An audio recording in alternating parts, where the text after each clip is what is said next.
राज्यामध्ये काही ठिकाणी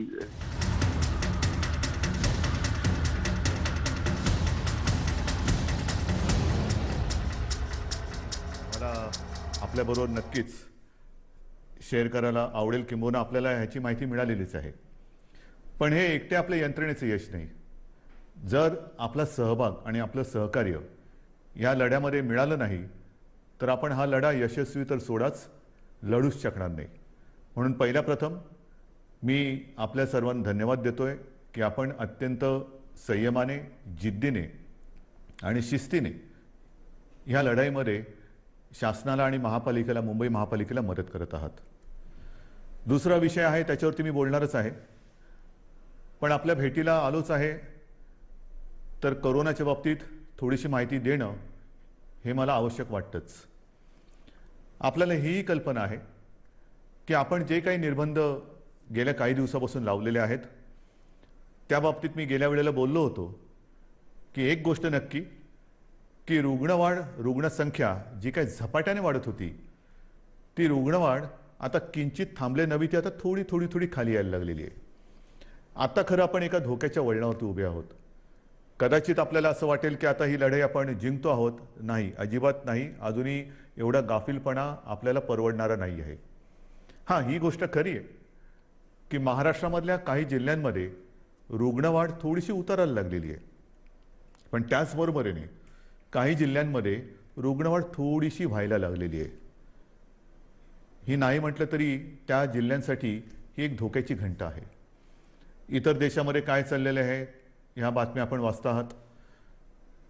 आपण निर्बंध लादून म्हणा किंबहुना निर्बंध पाळून म्हणा, एक सुरुवात केली दुसऱ्या लाटेची युद्ध करण्याची. आता इतर राज्य लॉकडाऊन करतायत, काही प्रमाणामध्ये आपल्यासारखेच निर्बंध टाकतायत. ही एक आता नाही म्हटलं तरी कोरोनाच्या लढाईतली आवश्यकता बनलेली आहे.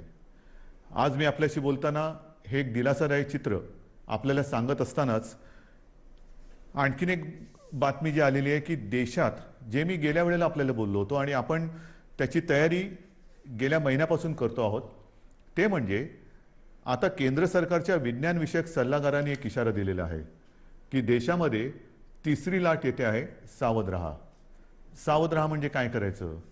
तर नवीन काही नाही आहे, त्याच गोष्टी आपण काय करतो आहोत, सावध काय राहतो आहोत. मला असं वाटतं की ह्या नेमक्या काळामध्ये आपण काय करतो आहोत ह्याचं एक ज्याला अपडेट म्हणावा तसं तुम्हाला देण्याची गरज आहे.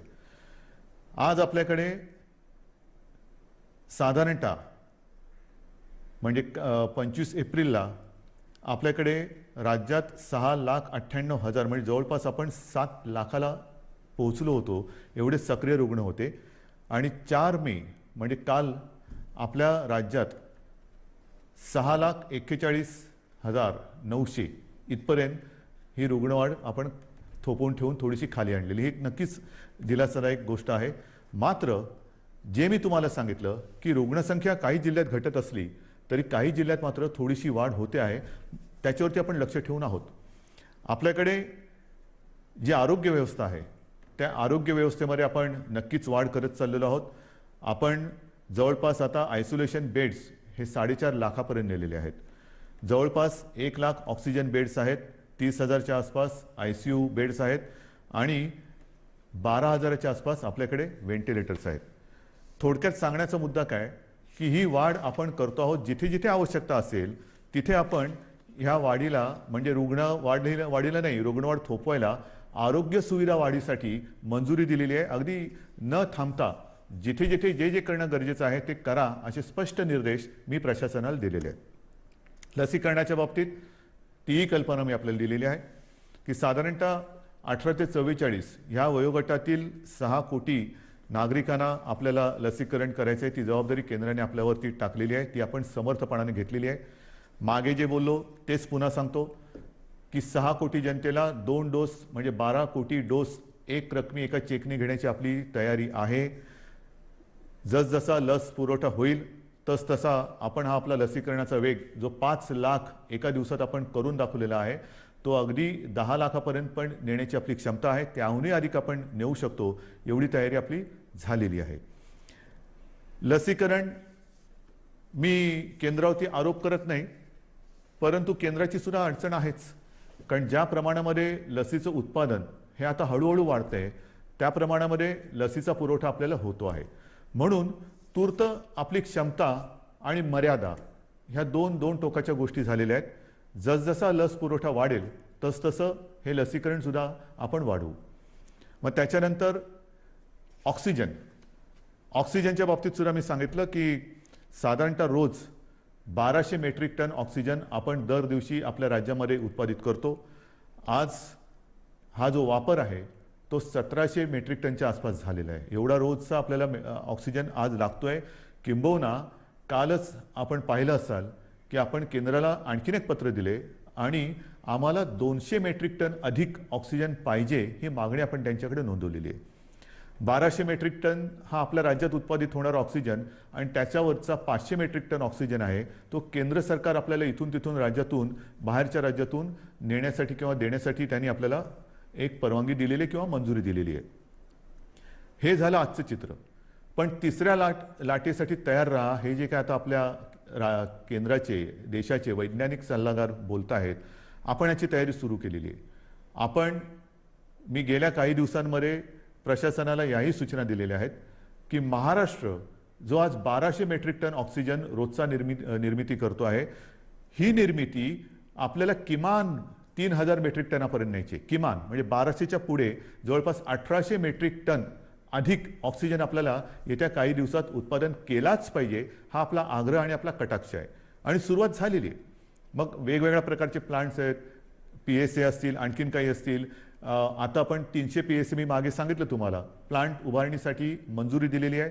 येत्या काही दिवसामध्ये त्याची सुद्धा सुरुवात होईल आणि काही ताबडतोबीने सुरू होतील.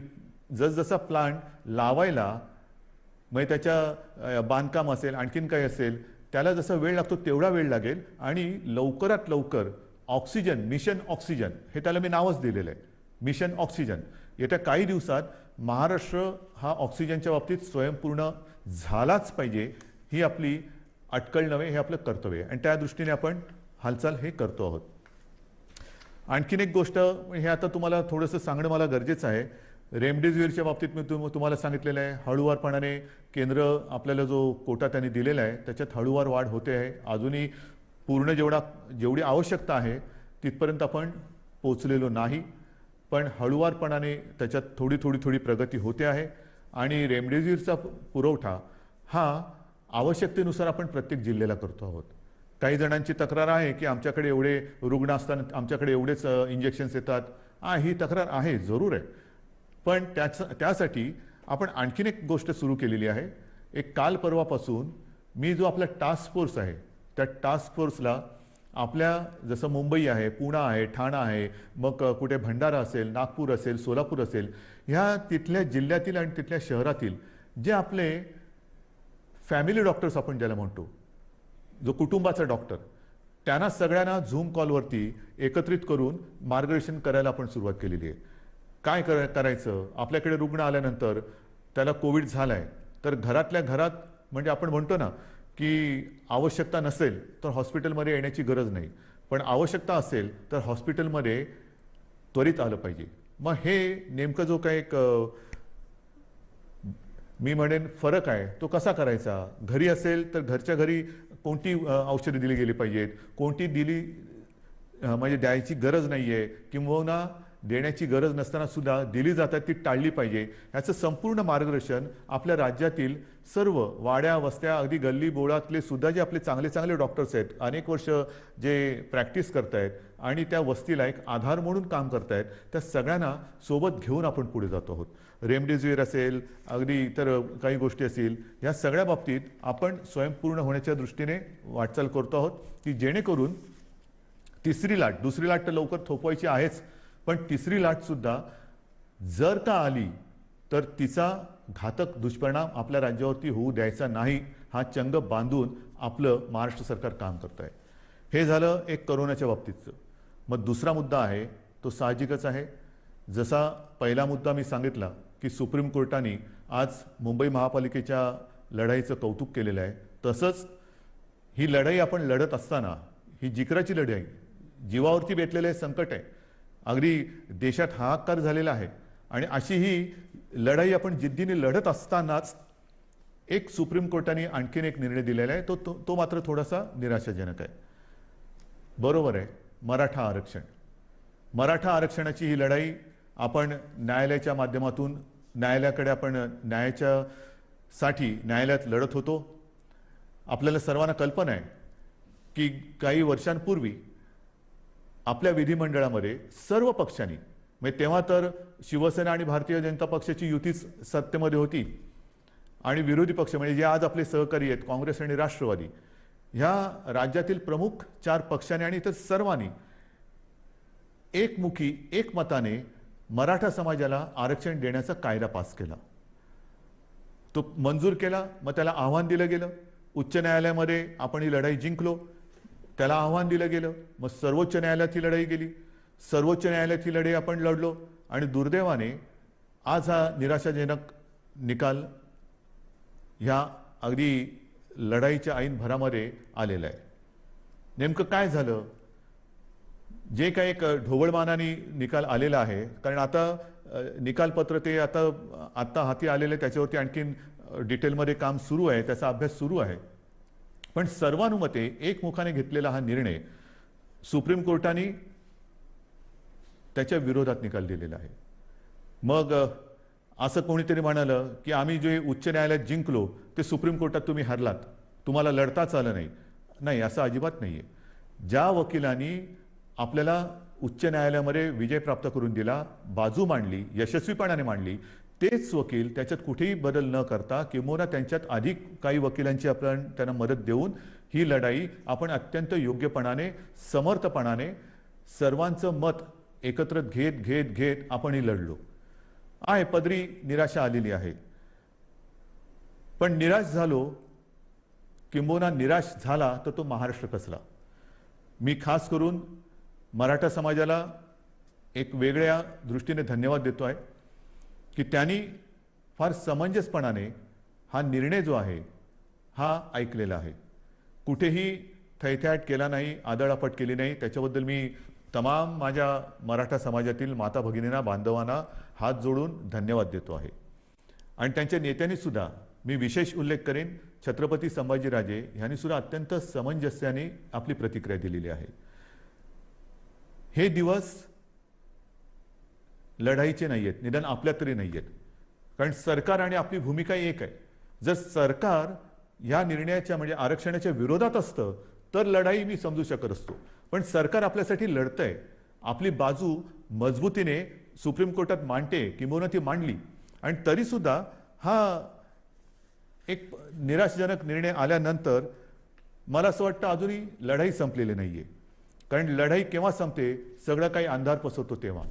आज माननीय सर्वोच्च न्यायालयाने आपल्याला हा निकाल देत असताना म्हणजे त्यांनी सांगितलं की हा तुमचा अधिकारच नाहीये. एक कमिशन, गायकवाड कमिशन आपण नेमलं होतं, त्याच्या शिफारसी सुद्धा त्यांनी सांगितलं की त्या सुद्धा त्यांनी बाजूला ठेवलेल्या आहेत. मग काय करायचं नेमकं? आता काय करणार तुम्ही म्हणता ही लढाई संपलेली नाही. मग सर्वोच्च न्यायालयाने निकाल दिल्यानंतर सुद्धा पुढे काय? आता पुढे आहे सर्वोच्च न्यायालयाने निकाल देताना मला असं वाटतं पुढचा मार्ग दाखवलेला आहे की कुठे न्याय मिळेल आपल्याला, हे सर्वोच्च न्यायालयाने दाखवलेलं आहे. कारण सर्वोच्च न्यायालयाने सांगितलं की आरक्षण देणं, मग बाकीचे किचकटपणात मी जात नाहीये. अशोकरावांनी अत्यंत व्यवस्थितपणाने दुपारी पत्रकार परिषद घेऊन एक व्यवस्थित बाजू मांडलेली आहे, कारण त्यांनी या विषयावरती गाढा अभ्यास केलेला आहे. गेले काही महिने, 1-1.5 वर्ष माननीय अशोकरावांनी किती बैठका याच्यासाठी घेतल्या असतील, किती जणांशी बोलले असतील, किती जणांशी चर्चा केली असेल, हे त्यांनाच माहिती. आणि त्यांनी आज दुपारी अत्यंत व्यवस्थित समर्पक शब्दामध्ये जे काही आरोप प्रत्यारोप असतील त्याला उत्तरं दिलेली आहेत आणि आपली बाजू सुद्धा व्यवस्थित मांडलेली आहे, ती आपल्यासमोर आलेली आहे. म्हणून मी ते परत त्याच्यात बोलणार नाहीये. पण सर्वोच्च न्यायालयाने जे सांगितलं की हा निर्णय घेण्याचा अधिकार हा राज्य सरकारचा नाही, मग कोणाचा आहे? तर हा अधिकार केंद्र सरकारचा आणि माननीय राष्ट्रपतींचा आहे. हा एक मोठा मार्ग त्यांनी दाखवलेला आहे. आणि म्हणून माझी जी पहिली प्रतिक्रिया आपल्यासमोर आलेली आहे त्या प्रतिक्रियेत मी म्हटलं की एका प्रकारे सर्वोच्च न्यायालयाने हा निकाल देताना आपल्याला वेगळं मार्गदर्शन केलेलं आहे की कुठे न्याय मिळेल. त्याच वेळेला मी म्हटलेलं आहे की केंद्र सरकारला म्हणजे माननीय पंतप्रधान आणि माननीय राष्ट्रपती यांना मी हात जोडून विनंती करतो आहे की आता हा अधिकार आपला आहे हे सर्वोच्च न्यायालयाने सांगितलेलं आहे. आपण 370 कलम काश्मीरचं हटवताना जी हिंमत दाखवली तीच हिंमत आणि तीच संवेदनशीलता आम्हाला आत्ता पाहिजे. सर्वोच्च न्यायालयाने यापूर्वी जे 2 निकाल दिले होते ते शहाबानो खटला असेल किंबहुना अॅट्रॉसिटी ॲक्ट असेल तो सुद्धा केंद्र सरकारने म्हणजे संसदेने आपल्या अधिकाराचा वापर करून बदलला आणि एक संवेदनशीलता दाखवली. मग आता तर सर्वोच्च न्यायालयाने सांगितलेले की हा अधिकार आपला आहे आणि हा अधिकार आपला आहे म्हटल्यानंतर आम्ही सगळेजण एकत्र आहोत. महाराष्ट्रामध्ये ज्या वेळेला हा निर्णय घेतला गेला तेव्हा जे सर्व पक्ष एकत्रित आले होते ते सर्व पक्ष आज सुद्धा एकत्रित आहेत. आम्ही एकमुखी आपल्याला विनंती करतो आहे की आपल्याला जे जे काही सहकार्य आपल्या राज्यातून पाहिजे असेल, आमच्या राज्यातून पाहिजे असेल ते आम्ही करतो आहोत, नक्कीच करू. मात्र आता सहनशीलता सहनशीलता सहनशीलता ही आहे. माझा मराठा समाज हा सहनशील आहे. कुठेही आतताईपणा त्यांनी केलेला नाही. न्याय हक्कासाठी रस्त्यावरती उतरला, तो सुद्धा शांततेने उतरला. अशा ह्या समाजाचा लढवय्या शेतकरी सगळं मी आपलं वर्णन केलेलं आहे. ह्या समाजाला न्याय देण्यासाठी आता केंद्र सरकारने जास्त वेळ न लावता निर्णय घ्यावा. मी आपल्या माध्यमातून माननीय राष्ट्रपतींना आणि माननीय पंतप्रधानांना विनंती करतोच आहे, पण उद्या अधिकृत पत्र सुद्धा मी त्यांना देतो आहे. जर का आणखीन आम्हाला तिकडे येऊन भेटण्याची आवश्यकता असेल तर तीही आम्ही करायची तयारी आहे. आणि ही एक मागणी आम्ही करत असताना सर्वोच्च न्यायालयाच्या निकालाची प्रत ही आता संध्याकाळी उशिरा प्राप्त झालेली आहे. त्याचा सुद्धा अभ्यास आपल्या ज्येष्ठ विधिज्ञांकडून सुरू आहे. ज्येष्ठ वकिलांची एक मी म्हणेन फौज, कारण समिती फार छोटा शब्द झाला, फौज ही आपल्यासोबत आहे. त्यांच्यासोबत आजपर्यंत सुद्धा विचारविनिमय केलेला आहे. आता मात्र सर्वोच्च न्यायालयाची ही प्रत प्राप्त झाल्यानंतर त्याचा अभ्यास सुरू झालेला आहे. त्याच्यात आणखीन काही मार्ग दाखवलेत का तेही बघतो. त्याच्यानंतर नेमकं निकालामध्ये म्हटलेलं काय आहे, आपल्या मर्यादा काय आहेत तेही आपण बघतो आहोत. मात्र पुन्हा एकदा मी सांगेन की जो मार्ग सर्वोच्च न्यायालयाने दाखवलेला आहे ह्या निर्णयाच्या बाबतीत केंद्र सरकारच्या अधिकारावरती त्यांनी मी म्हणेन एका अर्थी शिक्कामोर्तबच केलेलं की हा तुमचा अधिकार आहे. आता मला केंद्र सरकारचा अधिकार पाहिजे, कारण आम्ही सर्व पक्ष एकत्र आहोत. मराठा समाज आणि आम्ही आणि माझ्या महाराष्ट्रातले सगळे समाज हे सगळे एकत्र आहोत. ही मागणी केवळ एका समाजाची नाही तर न्याय हक्काची मागणी ही महाराष्ट्राची आहे आणि तिचा अनादर केंद्र सरकार, माननीय पंतप्रधान आणि माननीय राष्ट्रपती करणार नाहीत ही मला खात्री आहे, हा मला आत्मविश्वास आहे. तूर्त मी सर्वांना हेच सांगू इच्छितो की अत्यंत धोक्याच्या वळणावर कोरोनाच्या आपण उभे आहोत. जी शांतता, जो संयम तुम्ही आजपर्यंत दाखवलेला आहात तोच संयम, तीच शांतता यापुढे आपल्याला गरजेची आहे.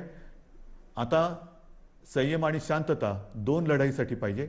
एक तर कोरोनाविरुद्धची लढाई आणि दुसरी जी कदाचित जी काही समाज विघातक लोक किंवा शक्ती असतात की ते आग लावण्याचा प्रयत्न करतात, तर अशा लोकांच्या भडकवण्याला बळी पडू नका. सरकारवरती विश्वास ठेवा. सरकार पूर्ण ताकदीने, पूर्ण क्षमतेने ही लढाई जिंकल्याशिवाय राहणार नाही आणि तुम्हाला तुमचा न्याय हक्क मिळवून दिल्याशिवाय राहणार नाही. एवढंच एक वचन आपल्याला देतो आणि तूर्त आपली रजा घेतो. जय हिंद, जय महाराष्ट्र.